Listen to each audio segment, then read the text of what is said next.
எல்லாருக்கும் வணக்கம். இன்னைக்கு நாம கொஞ்சம் வித்தியாசமான ஆனா ரொம்பவே சுவாரஸ்யமான ஒரு விஷயத்த பத்தி தான் பார்க்க போறோம். இது ஆன்மீகம், உளவியல், ஏன் தற்கால அறிவியல் வரைக்கும் பல துறைகளை தொட்டு போற ஒரு கான்செப்ட். அதோட பேரு தான் ஆகாஷிக் பதிவுகள். சரி, அப்போ இந்த ஆகாஷிக் பதிவுகள்னா என்ன? ரொம்ப சிம்பிளா சொல்லணும்னா, அது உங்க ஆன்மாவோட பயணம் பத்தின ஒரு பிரபஞ்ச நூலகம் மாதிரி. நீங்க வாழ்ந்த ஒவ்வொரு பிறவியோட கதையும் ஒவ்வொரு அனுபவமும் அங்கே பதியப்பட்டிருக்குன்னு சொல்லப்படுது. ஒரு நிமிஷம். இதெல்லாம் கேக்குறதுக்கு கொஞ்சம் நம்புற மாதிரி இல்லையா? இது என்னப்பா ஏதோ கதை மாதிரி இருக்குன்னு உங்களுக்கு தோணலாம். அது எனக்கு புரியுது. ஆனா கொஞ்சம் பொறுமையா இருங்க. இதுக்குள்ள நாம ஆராய வேண்டிய பல ஆழமான விஷயங்கள் இருக்கு. சரி, இப்போதைக்கு இந்த ஆன்மீகம், ஆவி எல்லாத்தையும் ஓரமா வைப்போம். நீங்க இதெல்லாம் நம்பாதவரா இருந்தா கூட இந்த ஆகாஷிக் பதிவுங்கிற ஐடியால இருந்து நமக்கு என்ன யூஸ் இருக்குன்னு ஒரு பிராக்டிக்கல் ஆங்கிள் பார்க்கலாம் வாங்க. பாருங்க, இந்த அனுபவத்தை 2 விதமா புரிஞ்சுக்கலாம். ஒன்னு ஆன்மீக ரீதியா, அதாவது நாம ஒரு பெரிய பிரபஞ்ச சக்தியோட கனெக்ட் ஆகுறோம்னு சொல்லலாம். இன்னொரு பக்கம் ரொம்ப பிராக்டிக்கலா பார்த்தா இது வேற ஒன்னும் இல்ல, நம்மளோட ஆழ்மனசுக்குள்ள நாமளே ஒரு பயணம் செய்யறது தான்.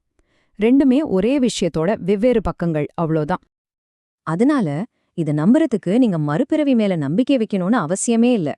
உங்களுக்கு வர்ற அந்த எண்ணங்கள், அந்த காட்சிகள் இருக்கே, அத உங்க ஆழ்மனசோட உருவகங்களா பார்க்கலாம்.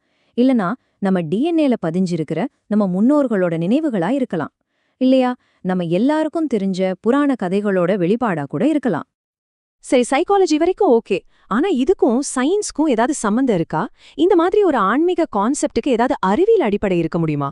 வாங்க, அத பத்தி தான் இப்ப ஆழமா பார்க்க போறோம். இந்த இடத்துல தான் எர்வின் லாஸ்லோ அப்படிங்கிற ஒரு அறிவியல் தத்துவஞானி உள்ள வர்றாரு. ரொம்ப ஆச்சரியமான விஷயம் என்னன்னா, அவர் சொன்ன ஒரு சயின்டிஃபிக் தியரி பல 1000 வருஷம் பழமையான இந்த ஆகாஷிக் ரெக்கார்ட்ஸ் கான்செப்டோட அப்படியே கனெக்ட் ஆகுது. லாஸ்லோ இத ஏ ஃபீல்டுன்னு சொல்றாரு. இதுல இருக்கிற ஏ ஆகாஷிக்க குறிக்குது. இத 0 பாயிண்ட் ஃபீல்டுன்னு சொல்லுவாங்க. சுருக்கமா சொல்லணும்னா, இந்த பிரபஞ்சத்துல நடக்கிற ஒவ்வொரு விஷயமும், ஒவ்வொரு எண்ணமும், ஒவ்வொரு தகவலும் அழியாம சேமிக்கப்படுற ஒரு பிரம்மாண்டமான எனர்ஜி கடல் மாதிரி இது.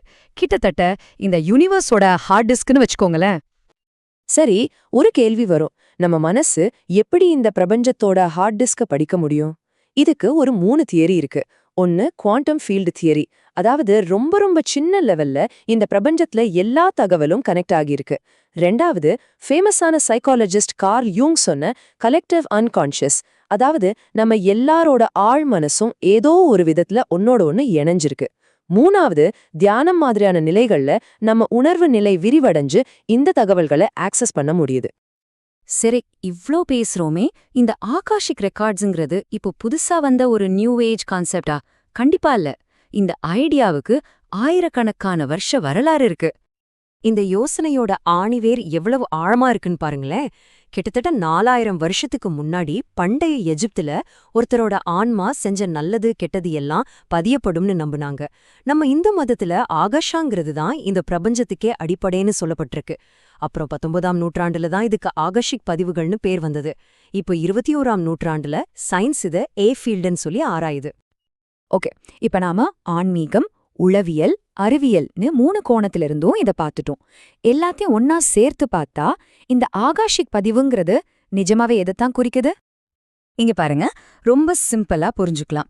ஆன்மீக பார்வையில பார்த்தா இது நம்ம ஆன்மாவோட ஒரு லைப்ரரி. உளவியல் ரீதியா பார்த்தா இது நம்மளோட ஆழமான மனசு. அறிவியல் பார்வையில பார்த்தா இது ஒரு இன்ஃபர்மேஷன் ஃபீல்டு. மூணுமே ஒண்ணுதான், ஆனா பாக்குற கண்ணாடி தான் வேற வேற.